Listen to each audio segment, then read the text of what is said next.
What's going on, Philadelphia Eagles fans? It's your boy Philly Day One, and Makai Lemon is absolutely healthy enough to go into training camp. Coming in, man.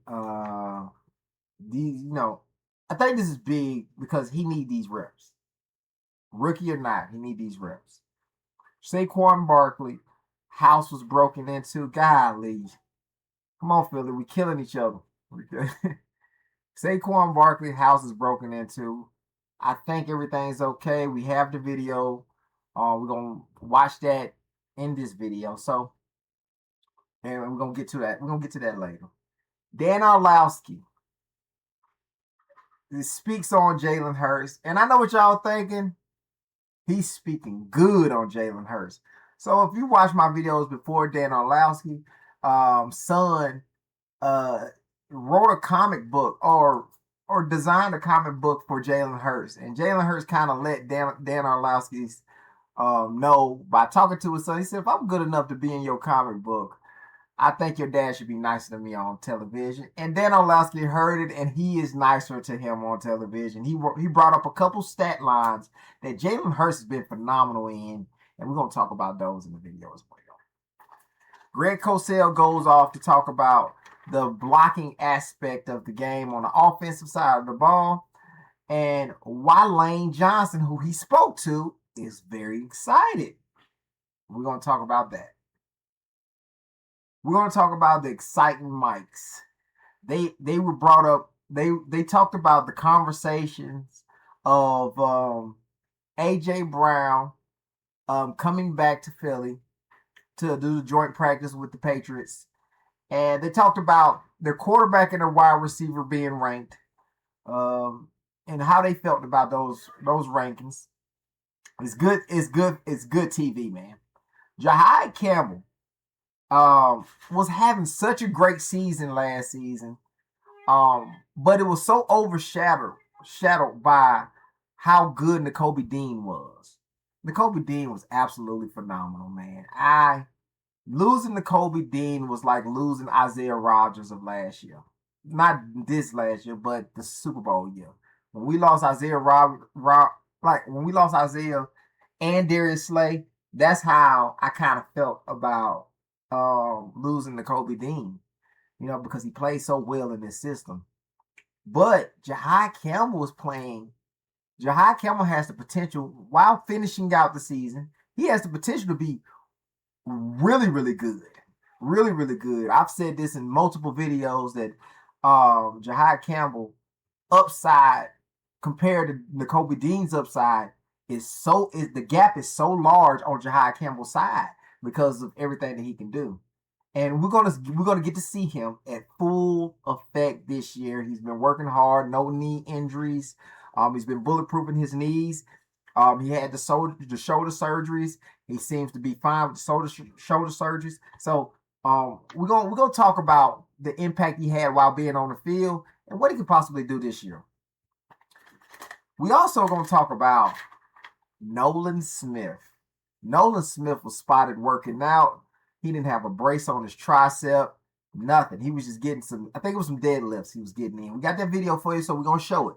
But he was getting in some deadlifts, and it didn't look like anything was holding him back. And I think that's the main thing with Nakobe Dean is if he's healthy. I'm sorry, not Nakobe.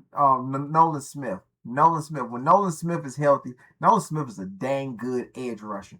We're gonna see him and Jalen Hunt really battle it out for the next edge rusher.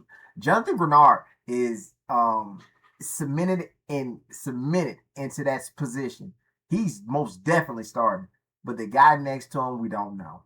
And Nolan Smith can come in and really win this job. Jalen Hunt has been good, consistently good throughout everything. So we're going to talk about just how good Jalen Hunt has been while Nolan Smith has been injured. And him getting better bodes a big competition at that position. And we're going to get into that. Jalen Carter. Jalen Carter is a big topic amongst trades, people are coming up with people are coming up with these kind of trades that we should pull off. The Minnesota Vikings, I think they had one for us. Um, it was a bunch of other trades that I'm really drawing a blank from right now. But I don't think none of that stuff is smart. The man's 25 years old in the prime of his career. And you want to give him away? I don't think so. So with all that being said, let's get it.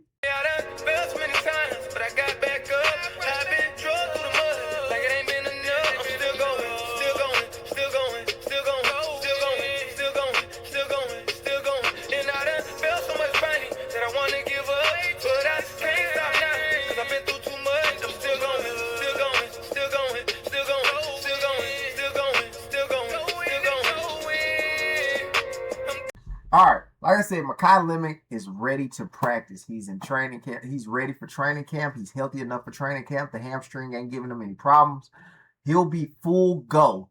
And I would love to see him and the Dontavian Wicks go at that second wide receiver spot. I like that Dontavian Wicks. I like Mekhi Lemon, but it's going to be something to watch. I'm going to be covering it the whole time. So I'll let you know. But I can't wait to see that duel. Saquon Barkley house was broken into. And, I don't have much on it but the videos. Earlier this morning, the home of Eagles running back Saquon Barkley was broken into. Now, at the time of the incident, he and his family were inside of the home, but fortunately, they are physically okay. He lives in Malvern, and I just finished speaking to police here in Tredyffrin Township with more information. They say the burglary happened around 5:10 this morning, and by the time they arrived at the residence, the suspects had already fled, and they believe it's at least 2 burglars. We aren't sharing the exact address, obviously, for privacy reasons. So was anything... Now, there's a lot of information that police are not able to share at this time because it's so early in the investigation. However, something I asked was how were these burglars able to gain entry into the home, but police were not able to answer that question at this time. How long were they asking people to keep their eye out for this white GMC Yukon that they believe is connected to this burglary? I asked why they think it's connected, but they weren't able to answer that at this time. And police say they haven't received any reports of similar incidents this morning. However, they are asking anyone to report any suspicious activity and to please share any information that you have. But again, Eagles running back Saquon Barkley's home was broken into earlier this morning, but fortunately, he and his family who were home at the time are physically... Yeah, man, guys, we can't be robbing the star. Like, they didn't take nothing. From what I've heard, they didn't take nothing. They fled. They found the car in which they fled in. Nobody was hurt. The whole family was home. And that's kind of traumatizing to a man and his family that your house can be broken into. So I hate to see this for Saquon Barkley. I hope this don't affect him in a way of how if he want to stay here. We don't need to add this kind of pressure onto our star running back. Good Lord, I hope they catch these dudes. Good night, man. They just compiling stuff on. This stuff should never happen. You should know where Saquon Barkley live, and that house is off limits. Off limits. Dan Orlowski heard Jalen Hurts when he said, if I'm good enough to be in your comic book, your dad should probably be nicer to me. He heard him. So Dan Orlowski went and did some research, and he went to go find out that Jalen Hurts, since becoming the starter of the Philadelphia Eagles, Jalen Hurts has been first in wins. He has been first in rushing yards by a quarterback. He has been first by touchdowns by a quarterback. Rushing touchdowns by a quarterback. He has been number 2 in total touchdowns. He has been in top 10 in passing yards. He's in the top 10 in passing touchdowns. He's in the top 5 in passer ratings. His passer ratings get better and better every season. His best years, his passer ratings is through the roof. And he mentioned, like a Tom Brady, if you know me, I say it all the time. Jalen Hurts is not the most talented quarterback. He's the quarterback that does the most work. In a And for people who might not follow football like that, he is the Kobe Bryant to football. He puts in all that work like a Kobe Bryant to football. So when he get to a certain point where he's done so much work, the other quarterbacks will not be able to catch up. They will not be able to catch up. I say it all the time, man. Tom Brady did the same thing. You cannot tell me what Tom Brady was good at. He just outworked every other quarterback. So I'm telling you, man, like when I say that, Dan Orlowski, I can actually roll with him on this because I feel the same way. All right. Let's get into Greg Cosell's talk about the breakdown for the new blocking scheme. If you know, you know. Stoutland University is closed for right now. And we have a new offensive line coach, and the blocking scheme is different, much different. But we got some really talented live offensive linemen, so they should be able to get it. So Greg Cosell breaks it down. They could be one of the most interesting teams in the league, given that scheme change, because it's a 180. It's basically the Sean McVay, Kyle Shanahan tree of offense, with the quarterback under center more, with much more of the play action pass game, with more reduced splits. I can tell you for a fact that in speaking with Lane Johnson, that he's excited about it because in this offense, there's much less one-on-one pass protection for offensive tackles because of the way they line up and just the way they play in terms of the pass game and the marriage with the run game. So he's excited about it. But it's definitely a 180-degree shift, and you'd have to assume that there'll be, a little bit of growing pains, a little bit of work in progress. It's a very, very choreographed pass game. And by the way, that doesn't mean that other pass games are not, but this is so tied in with the steps of the quarterback, and everything is really tightly choreographed. So, okay, offensive line. Lane Johnson is the person he talked to, and Lane Johnson is excited about getting some help. If you know, or if you're an Eagles fan, Lane Johnson is on an island with the Jeff Stoutland situation. Jordan Mailata and Lane Johnson is on an island. They get no help in the kind of blocking that we do. There's no help for these guys. So I think when you're putting in Pro Bowlers, you look at that. Petty Sewell, he can help. He can help. People come help him. And people was talking about, oh, he better than Lane. How? He gets help. Lane Johnson in his career, he's been with Stoutland University. He's never received help. And he's blocked some of the most devastating pass rushers, some of the most prolific pass rushers, the Elvis Dumervilles. He had the Khalil Macks, the J.J. Watts. He blocked those guys. And most times, like 85 to 90% of the time, Lane Johnson is winning those battles. This is a all-pro legend. Lane Johnson is at that position. He has become a very good player at that position. Jordan Mailata as well, too. He's become a really good player. But them actually getting some help, I know they're ecstatic about that. And I can't wait to see how it looks. We're going to go off into the exciting mics. Went to, was it Fantastic Fest? And, it was sponsored by Dick's Sporting Goods. And they were asked about A.J. Brown coming back to the Eagles to practice, with the Patriots. That's what they said. I've only gone against them a handful of times in practice. Monday Night Football. Patriots, Philadelphia. Hey, I would love to go up against him. I know he'd love to go against us too, so it'd be a fun battle. They were also asked if they had seen the ratings of their quarterback and their wide receiver, their top wide receiver, and what they thought about that. And then they said this. I don't believe it. I don't really think that matters when it comes to production on the field and what they do for our team.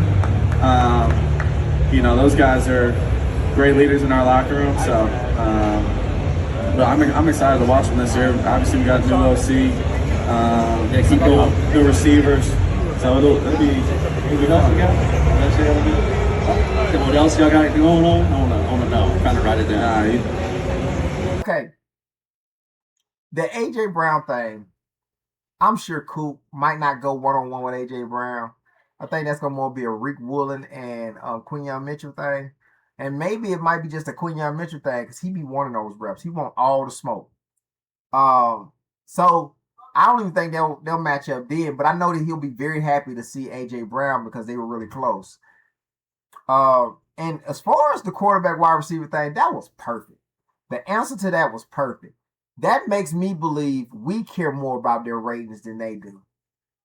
You know what I'm saying? Because he was like, we know what they can do in the building.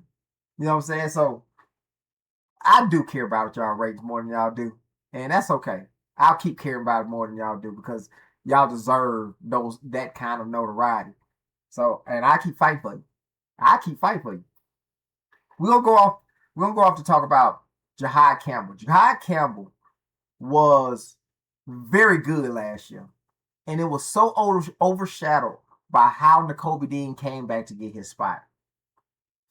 And some of these, I'm gonna put some of these up. Some of these, the stat line, what he was able to do, he was on a road to Rookie of the Year.